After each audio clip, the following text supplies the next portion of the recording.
జగన్ చెప్పుల వ్యాఖ్యలు దుమారం రేపుతున్నాయి. అనంత పర్యటనలో ఉన్న జగన్ ఇవాళ కదిరి బహిరంగ సభలో మూడోసారి చంద్రబాబుపై చెప్పుల వ్యాఖ్యలు చేయడం మరింత వేడి పుట్టించింది. ఇప్పటికే జగన్ వ్యాఖ్యలపై ఏపీ వ్యాప్తంగా టీడీపీ శ్రేణులు ధర్నాలు, రాస్తారోకోలు, దిష్టిబొమ్మ దహనాలతో ఆందోళనలు చేస్తున్నారు. మరోవైపు ఏపీ మంత్రులు కౌంటర్ అటాక్ చేస్తూ మాటల యుద్ధానికి తెరలేపారు. తాజాగా కదిరిలో మరోసారి జగన్ చేసిన వ్యాఖ్యలు ఉద్రిక్త పరిస్థితులకు దారితీశాయి. అంబేద్కర్ సెంటర్ దగ్గర జగన్ కాన్వాయ్ ను టీడీపీ కార్యకర్తలు అడ్డుకునే ప్రయత్నం చేశారు. దీంతో వైసీపీ కార్యకర్తలు వీరిని అడ్డుకున్నారు. చెప్పులు, రాళ్లు విసురుకున్నారు. తోపులాటల్లో పలువురికి తీవ్ర గాయాలయ్యాయి. ఇరు వర్గాలు పరస్పరం దాడులకు దిగటంతో పోలీసులు భారీగా మోహరించారు.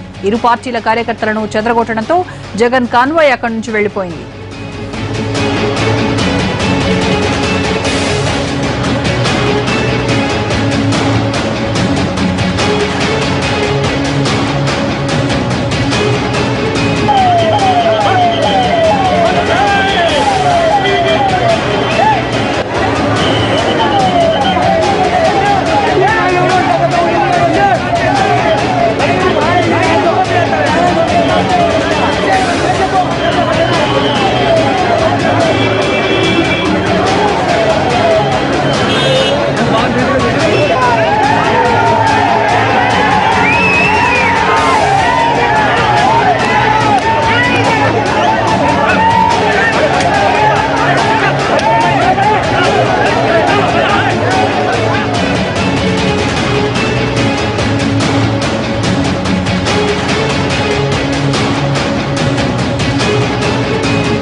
కదిరిలో తాజా పరిస్థితిపై మరిన్ని వివరాలు మా ప్రతినిధి శ్రీనివాస్ అడుగుదాం. శ్రీనివాస్, కదిరిలో ప్రస్తుతం పరిస్థితి ఎలా ఉంది? టీడీపీ వైసీపీ ఘర్షణలపై పూర్తి సమాచారం ఏంటి?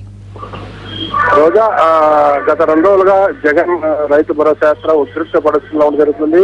ఇవాళ కదిరి పర్యటనకు బయలుదేరిన జగన్ కదిరి పర్యటన బయలుదేరినప్పటి నుంచి మళ్ళా తిరిగి కదిరికి వచ్చేంత వరకు ఒక ఉద్రిక్త వాతావరణం కదిరి నెలకొంది.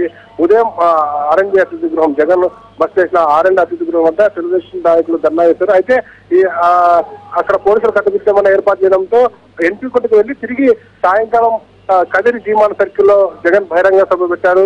ఈ సభలో జగన్ పదే సీఎం పై వ్యాఖ్యలు చేశారన్న బాధతో ఉన్న కార్యకర్తలు అంబేద్కర్ సర్కిల్ వద్దకు రాగానే జగన్ సంబంధించిన కాన్వాయ్ అంబేద్కర్ సర్కిల్ వద్దకు వస్తున్న సమయంలో ఇటు టీడీపీ అటు వైకాపా కార్యకర్తలు పరస్పరం కవ్వించుకునే ధోరణికి పాల్పడారని చెప్పవచ్చు. పరస్పరం చెప్పులు చూపించుకోవడంతో పాటు ఆ చెప్పులు విసురుకున్న పరిస్థితి కూడా నెలకొంది. అయితే ఇదే సమయంలో పోలీసులు అక్కడ చేరుకోవడంతో ఆ కార్యకర్తలు, ఇరు పార్టీకి సంబంధించిన కార్యకర్తలను అక్కడి నుంచి తెరుకులు చేశారు. కొంతసేపు జగన్ సంబంధించిన కార్యక్రమాన్ని నుంచి పట్టణం దాటిపోయేంత వరకు కొంత ఉద్రిక్త వాతావరణం నెలకొంది. దాదాపుగా పోలీసులు వలయంలోనే జగన్ కదిరి దాటారని చెప్పవచ్చు. ఏదప్పటికీ ఇరు పార్టీలకు సంబంధించిన కార్యకర్తలు పరస్పరం కవ్వింపు జరుపుకోవడంతో తీవ్ర ఉద్రిక్త పరిస్థితులు నెలకొన్నారు. ప్రస్తుతానికి జగన్ కదిరి నుంచి తలుపుల వైపు వెళ్ళాడు. తలుపులోని కుర్లి గ్రామంలో రైతుకు ఆత్మహత్య చేసిన రైతు కుటుంబాన్ని పరామర్శించినంతం అతను రాత్రి బస కదిరిలో చేస్తారా లేక పులివెందులకు వెళ్తారన్నది ఇంకా తెలియాల్సింది. ఏదప్పటికీ ప్రస్తుతానికి కదిరిలో కొంతవరకు ఉద్రిక్త పరిస్థితులు తగ్గాయని చెప్పవచ్చు. రోజా. రైట్ శ్రీనివాస్.